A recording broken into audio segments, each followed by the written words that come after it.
Now, a lot of you have heard me talk about Jim. He was basically the hermit that lived on our land in a camper. And Jim has moved on to greener pastures, which is awesome. But at the same time, we had a lot of mess to clean up, and we had a lot of habitat holes to fill. So this is a really strategic location that I'm excited about, because we're able to offer short, midterm, long-term solutions for screening. It'll improve our actual draw. We might even add a redneck blind in this location, and then at the same time, we had some really good questions from the audience and the people that attended the Camp Kicking Bear event. So watch this. I think you'll really enjoy it. Dante's man in the drone. If any of you guys have followed the story of Jim, he was a hermit that lived on the property when we bought it.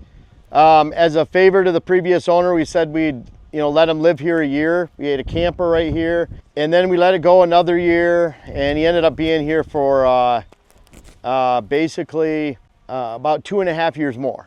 And from the original time we bought it, we liked Jim. He had no electricity out here, no water, no heat, and he lived in a bunch of trash in the middle of the camper. If you look around at some of the remnants, it doesn't take a lot to imagine. Jared brought a roll-off in here and broke it apart with an excavator.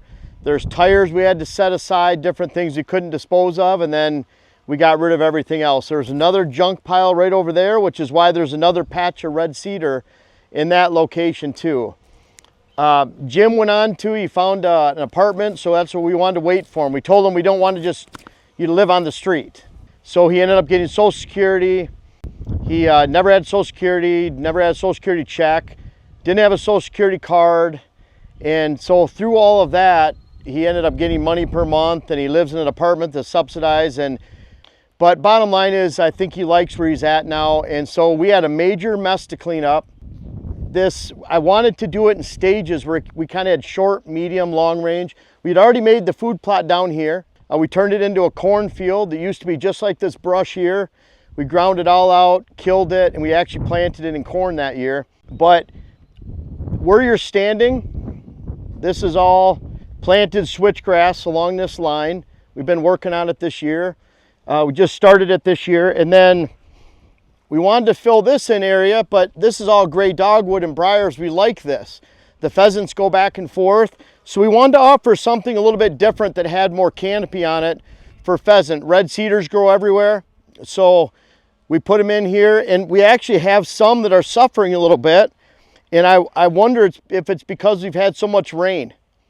And so we've had a lot of moisture, and they do not like to get their feet wet or in standing water.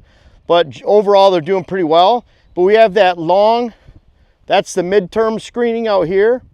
This is more the long term. And then we have short term, which we have our deer fence on the inside, 12 feet wide, to screen it off. And then corn's on the lower half, and we'll have greens on this upper half. So this year, we're going to enjoy hunting it a lot different. Last year, Jim was just getting off here in September, October. We had this big hole here. Now we'll have it screened off well. And then we really enjoy, we have one of Jack's tower stands over here. And we put netting around it, and we can get in through the back. So this area, we're filling in out there. We have diversity pockets, switchgrass pockets, red cedar pockets, spruce pockets. We've tried to plant those in and around where it's surrounded in switch, that whole area up towards the west over there. When you guys leave from here, if you want, there's diversity pockets, and there's one that's real close here. If you want to look and see how that's built, they've done really well. There's also diversity pockets below the driveway by the house. If you want to go check those out, this is the second year of growth. So you can check and see how those shrubs are doing on our lunch break or afterwards. You can wander over there anytime you want. Well, today, anyway. So over there, take your time. This one over here is just put in this year that's close to us. So right up where I parked in the front, just right over there to the side. But this is an area that before, with Jim being here and the trash that was here, everything else, we wanted to have food here. We wanted to get things started. We knew there was an end date, he'd be gone. We kind of planned for that, but this is that first year where we can really take full effect and enjoy hunting here. We've even thought about the potential of a redneck blind on this end, where we'd stick it right here in the brush, put it on a 5-foot platform so it's not sticking out. and then we can hunt this movement right here where it chokes down a little bit here, just blow our scent out into the field. And again, there's not a lot of deer out in these fields because once the corn is picked, chopped, if it's chisel plowed, the hay or the alfalfa gets frosted out. I'm not saying they're never out there, but a lot lower likelihood they are. And so we can actually come into a spot like this pretty easy and hunt. We're not getting too far into the property here. And like if we follow this power line on our way out, it just goes right back to the road. So we just made a big loop through here. Does anyone have any questions about this area right here and kind of what we're doing or why? Or so your main food source is that plot there if they're not going out here? Right. Okay. And they'll wander out here after dark, here and there, but it's a lot more random. They're not going to one spot to feed or anything. But this is about 1.25 acres. That one over there is about 2 acres. We have a 3/4 acre one about over that way, or an acre that way.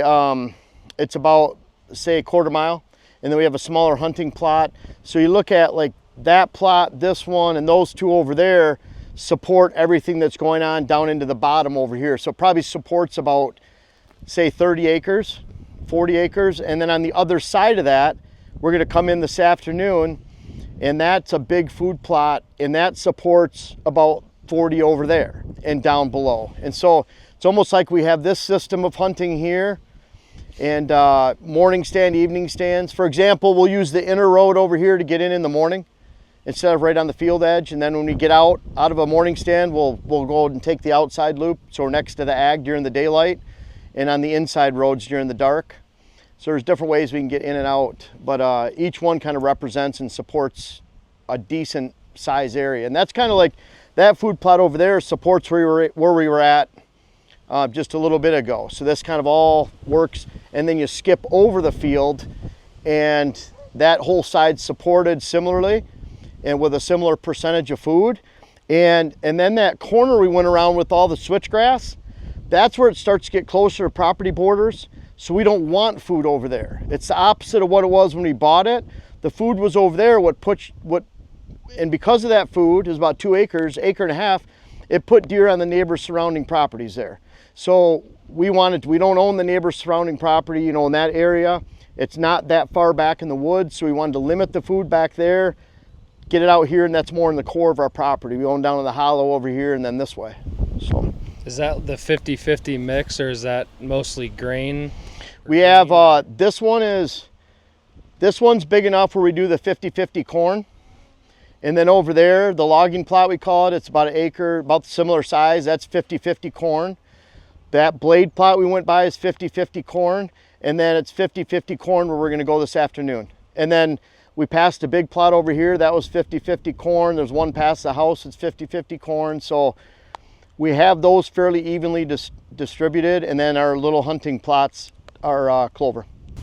Might have kind of answered it already, but when you add a big chunk of food here for the first time, do you notice that it affects some of the other stands that we drove past to get here? I think what it does is it makes things more consistent.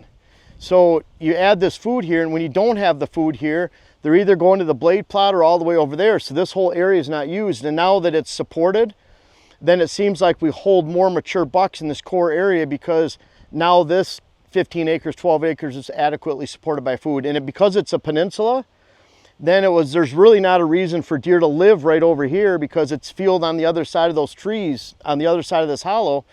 So there really wasn't a lot of reason for them to come up here unless they were just cruising. So now we actually have the attention of a doe family group or two, some young bucks we can help promote. We can hold another little cluster right here. And Tyler's buck, because he was a hunt winner 2 years ago, and Tyler's buck, he shot out of that redneck right over there. We have a water hole in the brush. And that's one of those where you have a water hole shot here at what, 26 yards or whatever it was? 27. 27. I was going to shortchange him on the shot. It was a beautiful shot. I'll never forget. I'm sure Dylan's playing this on the video right now because we'll make little videos out of all this stuff. But it was a beautiful shot. It actually stuck into the tree on the other side, and it went like 60 yards at the most and piled up. And Dante, where's Dante at? He was just flying the drone, but Dante was the one filming and sitting with Tyler. It seems like Dylan comes in and then someone else films for the cleanup and actual shot. Yeah. Just like get you pumped up for the hunt, and then I leave and then you kill. Yeah.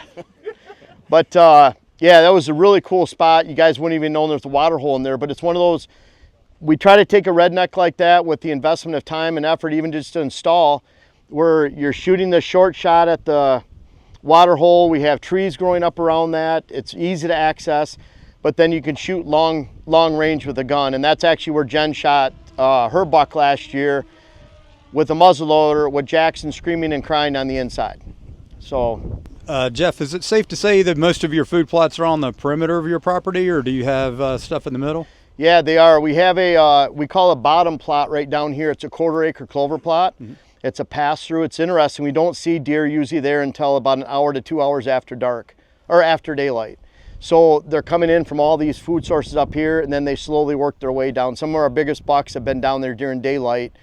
And then we access that plot, and with the reason we promoted that is we can, and made it bigger even, is we can access from that lower easement and come around low and get into it, and we can blow our scent back at the neighbor's house. So it's close enough in there, just around the corner. So we have that one on the inside, and that would be it. Dylan, I'm not missing any food. Yeah, that'd be it for food plots. Some are more hidden than others, but we all try to, and that's why we have like 3 miles of switchgrass around the property. They're all trying to hide that outside layer. This is awesome pheasant area. This is where we find all the pheasant tracks, is up under these gray dogwoods, and then the switchgrass, and then we have, that's why we wanted the conifer too, but we try to give it a lot of cover on the outside. But we don't have very many flat areas on the inside. Mm-hmm. Yeah. Where we could even plant something. Yeah, one of the things that I've been considering is we're surrounded by hunters, so it made me wonder on food plot placement, if I go to the outside, am I putting them too close to my neighbor, or do I need to go more on the inside? So we go by, the worst spot you could put a food plot is next to your neighbor's hunting pressure, meaning if it's in a woods that they access, they sit in a bedding area, then you're putting the food plot there that only puts deer on your neighbors. And that's a really bad thing. But let's say your neighbor had a cabin next to you, or it's an area they access, use 4-wheelers, machines all the time. It's an area, it's a no deer area.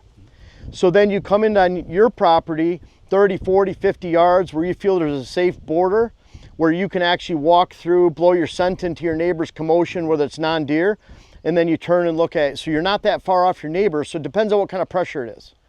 If it's active hunting pressure, I'd flip the food on the other side of the property. So it might be some neighbors you could have food by, and then other neighbors that you can't have food by. Got it, thanks. I think now, I hope you guys are hungry. I let them know we'd probably be back about 12:30. I think we're getting closer to that time, but again, lots of time for question and answer and stuff later. And so if we're, just hold on, we'll get to it, and we'll see similar features over there, but different.